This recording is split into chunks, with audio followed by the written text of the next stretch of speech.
नमो नमः। उच्चतर माध्यमिक कक्षा के पाठ्यक्रम के संस्कृत साहित्य के अंतर्गत अष्टादश पाठ शुकनासोपदेशस्थ लक्ष्मी दुष्प्रभाव के तृतीय भाग में आप सभी का स्वागत है। विगत भाग में हमने अनुच्छेद को समझा था, उसी के कुछ विशेष शब्दों को यहाँ समझने का प्रयास करते हैं। मुखभंग सहस्राणि, मुखस्य भंगाः मुखभंगाः षष्ठी तत्पुरुषः समासः वर्तते। मुखभंगाणां सहस्राणि मुखभंग सहस्राणि पुनः षष्ठी तत्पुरुषः समासः वर्तते। गाढ़ प्रहार आहता, गाढ़श्च असौ प्रहारश्चेति गाढ़ प्रहारः कर्मधारयः। गाढ़ प्रहारेण आहताः गाढ़ प्रहाराहता तृतीया तत्पुरुषः। गृह्यन्ते यह पद ग्रह धातु से कर्म वाच्य में यज्ञ आगम होने के बाद लट लकार के बहुवचन में झ प्रत्यय करने पर गृह्यन्ते यह शब्द सिद्ध होता है। संचार्यन्ते इसी प्रकार सम उपसर्ग पूर्वक चर धातु से पूर्व में णिच और उसके पश्चात यक यानी कर्मणि यक प्रत्यय का प्रयोग और लट लकार के बहुवचन में झ प्रत्यय करने पर संचार्यन्ते यह शब्द सिद्ध होता है। आगे हम मूल पाठ को समझते हैं। मृषावाद विष विपाक संजात मुख रोगा इव अतिकृच्छ्रेण जल्पन्ति सप्तच्छदतरव इव कुसुम रजो विकारैर आसन्नवर्तिनां शिरः शूलम् उत्पादयन्ति आसन्नमृत्यवः इव बन्धुजनमपि न अभिजानन्ति उत्कुपितलोचना इव तेजस्विनो नेक्षन्ते कालदष्टा इव महामंत्रैरपि न प्रतिबुध्यते। सरलार्थम अवगच्छामः। मृषावाद विष विपाक, मृषा यानी असत्य झूठ और वाद यानी भाषण आदि। तो मृषा भाषण रूपी विष के विपाक से असत्य रूपी विष के विपाक यानी उसके निर्मित जो पदार्थ विशेष के लिए कहा गया है या उससे जो विकृति आती है उसकी ओर इंगित करते हुए कहा गया है। उस विकृति से संज्ञात मुख रोगाः, मानो झूठ रूपी विष के प्रयोग की वजह से बार बार उस विपाक के प्रयोग की वजह से मुख में रोग हो जाने की वजह से अतिकृच्छ्रेण जल्पन्ति, बहुत ही कठिनता से बड़ी परेशानी से बहुत ही दुखपूर्वक वे राजागण बोलते हैं। यहाँ यह कहना चाह रहे कवि कि इन राजाओं के स्वभाव में जो हम परिवर्तन देखते हैं लक्ष्मी के दुष्प्रभाव से, उसकी ओर संकेत करते हुए कहते हैं कि ये राजागण जैसे किसी पदार्थ विशेष के, जैसे हम आजकल देखते हैं समाज में गुटखा आदि जो नशीले पदार्थ है या इस प्रकार के अन्य जो विष से युक्त पदार्थ हैं, उनके सेवन से मुख में रोग हो जाता है और वे बड़ी मुश्किल से बोल पाते हैं। इसी प्रकार यह जो राजागण हैं, जब ये मृषावाद यानी बार बार झूठ का प्रयोग करते हैं, बार बार झूठ बोलते हैं और उस झूठ बोलने की वजह से बड़ी मुश्किल से ही किसी से बात करते हैं, क्योंकि उन्हें पुनः झूठ बोलना पड़ेगा, पुनः वही सब करना पड़ेगा, इसलिए वे बड़ी कठिनता से बड़ी मुश्किल से बोल पाते हैं। सप्तच्छद तरवः इव, सप्तच्छद नामक एक तरु होता है, एक वृक्ष होता है जिस पर कि 7 पर्ण यानी 7 पत्ते लगते हैं। 7 पत्ते उस वृक्ष पर एक डाली पर लगने की वजह से उसे सप्तच्छद कहा गया है। तो जिस प्रकार सप्तच्छद का वह तरु, वह वृक्ष कुसुम रजो विकारैः आसन्नवर्तिनां शिरः शूलम् उत्पादयन्ति, कुसुम यानी पुष्पों के रज विकार से, पराग की वजह से जो आसन्नवर्ती लोग हैं, निकटस्थ लोग हैं, समीपवर्ती लोग हैं, उनके सिर में शूलम यानी पीड़ा उत्पन्न कर देते हैं, यानी सरदर्द कर देते हैं। कहा जाता है कि ये जो सप्तच्छद नामक वृक्ष है, जो कि फूलों का वृक्ष है, इसके जो फूल है, अगर यह वृक्ष हमारे घर के आसपास हो तो उस वृक्ष के आसपास रहने वाले लोगों को उसकी गंध इतनी तेज होती है कि वह हमारे सर में दर्द करने लग जाता है, जिसकी वजह से। इसी प्रकार ये जो राजागण हैं, इन राजाओं की स्थिति कैसी है? कुसुम रजो विकारैः, यहाँ कुसुम से मतलब कामदेव से है, क्योंकि कामदेव के बाण माने गए हैं कुसुम, इसीलिए उनको पुष्पधन्वा कहा गया है। पुष्पधन्वा भी कामदेव का ही पर्याय पद है। तो कुसुम रजो विकारी, कामदेव के रज के कारण उस जो विकार उत्पन्न होते हैं राजा में, उन विकारों की वजह से, अनेक प्रकार के विकार उन राजाओं में जब कामदेव की वजह से, उन कामुकता की वजह से रहते हैं, जिसकी वजह से आसन्नवर्ती नाम, जो उन राजाओं के निकटस्थ लोग होते हैं, जो उन राजाओं के समीपवर्ती लोग होते हैं, राजा का वह चरित्र, राजा की वह दुष्चरित्रता उन निकटस्थ लोगों के सर में सिरदर्द उत्पन्न कर देती है। तो आगे बढ़ते हैं। आगे कहता है कि आसन्न मृत्यवः इव बंधुजनमपि न अभिजानन्ति। आसन्न मृत्यवः, मृत्यु जिसकी आसन्न है यानी नज़दीक है, जो मृत्यु के शैया पर लेट चुका है, यानी मृत्यु अभी जिसकी आने ही वाली है, ऐसा जो व्यक्ति होता है वह बंधुजनम अपि न अभिजानन्ति। क्योंकि मृत्यु के समय यह कहा जाता है, कई बार हम देखते भी हैं अपने घरों में, जब किसी की मृत्यु हो रही होती है, वह अंतिम समय में अंतिम सांसें गिन रहा होता है, तो वह अपने परिजनों को भूल जाता है, उसकी स्मृति जो है वह नष्ट होने लग जाती है, जिसकी वजह से वह अपने जो बंधुजन हैं, जो सगे संबंधी है, परिवार के सदस्य हैं, उनको पहचान नहीं पाता, भूल जाता है। उसी प्रकार यह राजागण भी बंधुजन अपि न अभिजानन्ति, उस लक्ष्मी के मद की वजह से, लक्ष्मी आ जाने की वजह से उनमें जो अहंकार आ जाता है, उस अहंकार से अपने बंधुजनों को भी, अपने इष्ट मित्रों को भी, अपने जो सगे संबंधी लोग हैं उनको भी वो पहचानना भूल जाते, उन्हें याद भी नहीं करते। उत्कुपित लोचना इव तेजस्विनो नेक्षन्ते। उत्कुपित लोचना, उत्कुपित लोचना का अर्थ है कि आँखों का आ जाना। जैसे हम देखते हैं कि कई बार जो है, अभी कुछ दिन पहले आँखों का हमने एक रोग देखा था जो फैला था, जिसमें आँखें दर्द करने लग जाती है और आँखों की जो पलकें हैं वो सूज जाती है, जिसकी वजह से हम देख नहीं पाते।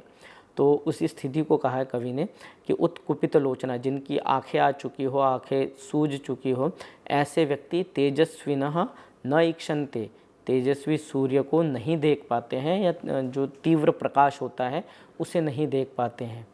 उसी प्रकार ये राजागण भी तेजस्विनः, जो तेजस्वी लोग हैं, जो अपने बल से, अपने वीर्य से कार्य को करने में समर्थ है, ऐसे तेजस्वी जनों को न ईक्षन्ते, देखना भी नहीं चाहते, उन्हें नहीं देखते हैं। कालदृष्टा इव महामंत्रैरपि न प्रतिबुध्यते। यहाँ पे काल का अर्थ यहाँ सर्प से है। जैसे सांप के डसने पर, भयंकर सांप के डसने पर जो विषैले होते हैं, जैसे आजकल वह जिस सांप के लिए कहा जाता है कोबरा, जैसे इस प्रकार के जो सांप है, अगर आपको डस ले तो उनका विष इतने जल्दी हमारे शरीर में फैल जाता है कि वह महामंत्रों से, औषधि आदि उपचारों से भी ठीक नहीं हो सकता, और वह होश में नहीं आता। वो सांप का जहर इतने जल्दी चढ़ जाता है और वह व्यक्ति बेहोश हो जाता है, जिससे कि उसे होश नहीं आ पाता। तो ये राजागण भी इसी प्रकार महामंत्रैरपि, यानी बहुत अच्छी उत्तम मंत्रणाओं के बाद जो सत्परामर्श उनके मंत्रीगण उन्हें देते हैं, उन्हें महामंत्री शब्द से यहाँ कवि संकेतित करते हैं, और वे कहते हैं कि महामंत्रैरपि, उन अच्छी सलाहों से भी राजागण न प्रतिबुध्यन्ते, वे जागृत नहीं होते हैं, वे होश में नहीं आते हैं। लक्ष्मी के मद से, अहंकार से वे इतने उन्मत्त हो जाते हैं, इतने उसमें डूब जाते हैं, आकंठ डूब जाते हैं कि वे अपने सत्परामर्श देने वाले मंत्रियों के द्वारा जो अच्छे परामर्श दिए जाते हैं, उनसे भी वे जागृत नहीं हो पाते। आगे इसमें जो विशेष पद आए हैं उन्हें समझने का प्रयास करते हैं। मृषावाद विष विपाक संजात मुख रोगाः। मृषावाद एव विषम, मृषावाद विषम कर्मधारयः समासः वर्तते, तस्य विपाकः मृषावाद विष विपाकः षष्ठी तत्पुरुषः समासः वर्तते। मृषावाद विष विपाकेन संज्ञातः, मृषावाद विष विपाक संज्ञातः तृतीया तत्पुरुषः। मृषावाद विष विपाक संज्ञातः मुखरोगः येषां ते मृषावाद विष विपाक संज्ञात मुखरोगाः। एवं प्रकारेण बहुब्रीहि समासः अत्र वर्तते। समास करते समय हमें यह ध्यान रखना है कि एकदम से, क्योंकि साहित्य में खासकर जो गद्य साहित्य है सुबंधु का हो अथवा बाणभट्ट विरचित हो, बाणभट्ट विरचित कादंबरी हो अथवा सुबंधु की वासवदत्ता हो। ऐसे काव्यों में हम देखते हैं कि बहुत विशाल विशाल पद, अनेक समासों से युक्त पद हमें दिखते हैं। तो उस समय जब हमें समास जब करना हो तो लघु लघु पदों को लेकर के हम समास करेंगे, जिससे कि अंत में उन सभी को जोड़ करके उस समस्त पद को जान सकें। कुसुम रजो विकारैः, कुसुमानां रजः कुसुम रजः, षष्ठी तत्पुरुषः समासः वर्तते। कुसुम रजसां विकारः कुसुम रजो विकारः, तैः कुसुम रजो विकारैः षष्ठी तत्पुरुषः समासः पुनः अत्र वर्तते। आसन्न मृत्यवः, आसन्नो मृत्युः येषां ते आसन्न मृत्यवः बहुब्रीहि समासः वर्तते।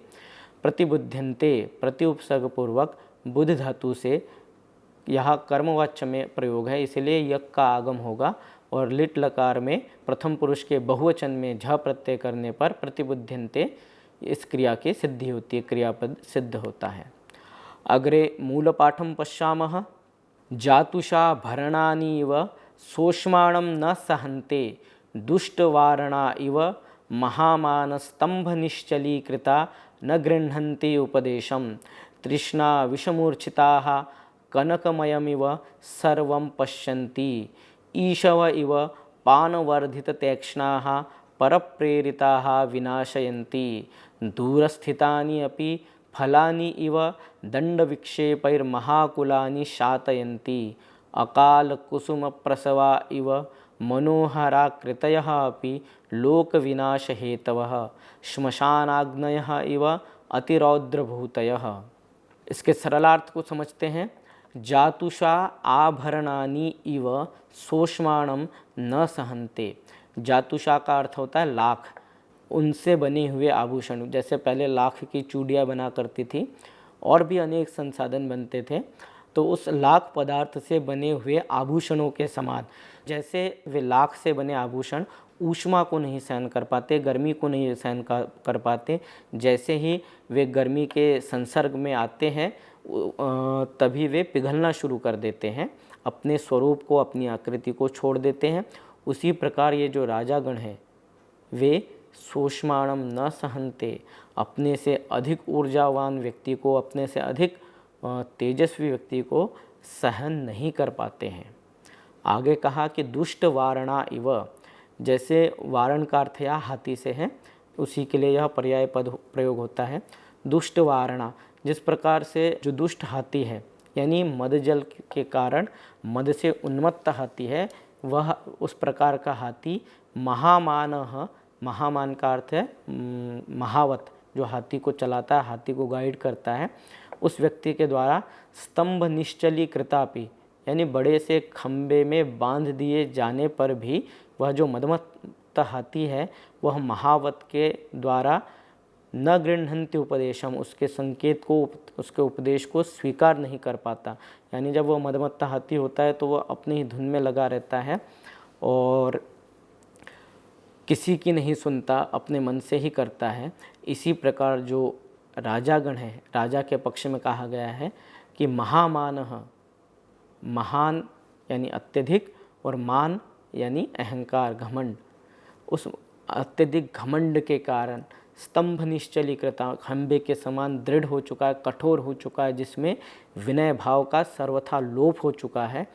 इस प्रकार का होकर के, इस प्रकार के राजागण होकर के न गृह्णन्ति उपदेशम, उनके जो गुरुजन हैं, उनके जो आचार्य प्रवर हैं, उन्हें जो उपदेश देते हैं उन्हें वे स्वीकार नहीं कर पाते। तृष्णा विषमूर्छिताः, तृष्णा रूपी विष के द्वारा मूर्छित हुए के समान, तृष्णा यानी लालच, लालच रूपी विष से मूर्छित हुए के समान, कनकमयम इव सर्वम पश्यन्ति, सब कुछ सोने का ही देखते हैं। जैसे तृष्णा, जो लालची व्यक्ति है वो सर्वथा अपना लाभ देखता है सभी तरफ। वो कहावत है कि सावन के अंधे को सब हरा दिखता है, तो वह सोने के ही भाव को सर्वत्र देखता है। इस प्रकार राजा भी सब कुछ जहाँ लाभ होता है, स्वार्थ होता है, वही देखना शुरू कर देते हैं। ईशव इव पानवर्धित तीक्ष्णाः परप्रेरिताः विनाशयन्ति, ईशव इव बाण के समान, ईशु का अर्थ है बाण, बाणों के समान, पानवर्धित तीक्ष्णाः, पान पर चढ़ाए गए, पान का अर्थ होता है जहाँ पर हम किसी हथियार को नुकीला बनाते हैं और तीक्ष्णता को प्राप्त कराते हैं, उसकी ओर संकेत है कि जैसे पान पर चढ़ाए गए बाण जो है तीक्ष्ण होकर के पर प्रेरिता विनाशयंती, शत्रुओं के द्वारा चलाए गए विनाश कर देते हैं या शत्रुओं को दूसरों पर चलाए गए शत्रुओं का विनाश कर देते हैं, उसी प्रकार ये राजागण भी पान यानी सुरापान, मद्यपान, जो नशीले पदार्थों का सेवन है उसके लिए यह कहा गया कि उनके माध्यम से वर्धित तीक्ष्णया, लगातार जब वो नशीले पदार्थों का सेवन करते हैं तो तीक्ष्णता यानी उन्माद को या क्रोधावस्था को प्राप्त होकर के पर प्रेरिता, पर यानी शत्रुओं के माध्यम से प्रेरित होकर विनाशयंती, सब कुछ नष्ट कर देते हैं। दूरस्थितानि अपि फलानि इव दंड विक्षेपैर महाकुलानि शातयंती, जैसे बहुत दूर वृक्ष पर ऊंचाई पर लगे हुए फलों को तोड़ने के लिए हम डंडा फेंककर या किसी अन्य पदार्थ को फेंककर उन फलों को तोड़ लेते हैं, इसी प्रकार से जो राजागण हैं वे दंड विक्षेपैर, जो साम दाम दंड भेद में से जो दंड है उसके माध्यम से महाकुलानी, जो कि दूर स्थित है यानी राज्य से बाहर भी है, ऐसे जो उच्च कुलीन वर्ग है उन्हें भी शातयंती, परेशान कर देते हैं, उन्हें नष्ट कर देते हैं। अकाल कुसुम प्रसवा इव, अकाल यानी जो निर्धारित समय है उस निर्धारित समय से व्यतिरिक्त पूर्व में या पश्चातवर्ती समय में कुसुम प्रसवा इव, जो फूल है, फूलों का या प्रत्येक वस्तु का जैसे जो फसल है उनका निर्धारित समय है, अगर वे अपने निर्धारित समय से पूर्व में या पश्चात में उगते हैं, पल्लवित होते हैं, तो ये माना गया है। प्रकृति, हम देखते हैं कि प्रकृति हमें संकेत देती है, वर्तमान में भी हम देखते हैं, जैसे भूकंप आदि आना हो तो उससे पूर्व मोर आदि जो है आवाज़ करने लग जाते हैं, गाय भैंस बैल आदि जो है छटपटाने लगते हैं, तो जो प्राकृतिक आपदाओं का हमें संकेत दे देते हैं। तो इसी प्रकार प्रकृति हमें अनेक चेष्टाओं के माध्यम से संकेत देती है कि आपदा आने वाली है। उसी प्रकार ये कवि यहाँ कह रहा है कि अकाल कुसुम प्रसवा, जो असमय में खिले हुए फूल हैं वे भी प्राकृतिक आपदाओं को संकेत करते हैं। तो उनके ही समान मनोहर आकृतया अपि, जैसे वे कुसुम जो है हमेशा मनोहर आकृति वाले होते, सुंदर प्रतीत होते हैं, लेकिन अगर वे अकाल में उत्पन्न हुए हैं तो प्राकृतिक आपदा को लाते हैं। इसी प्रकार ये मनोहर आकृति वाले राजागण भी लोक के विनाश के हेतु बनते हैं, लोक के विनाश के कारण बनते हैं। श्मशान अग्नयः इव अतिरौद्र भूतयः, जैसे शमशान की अग्नि के समान, शमशान की जो अग्नि है वह अतिरौद्र भूतया, अत्यधिक भयंकर होती है, और उसकी जो भूति है यानी भस्म है वह निश्चित ही हमें परेशान करती है।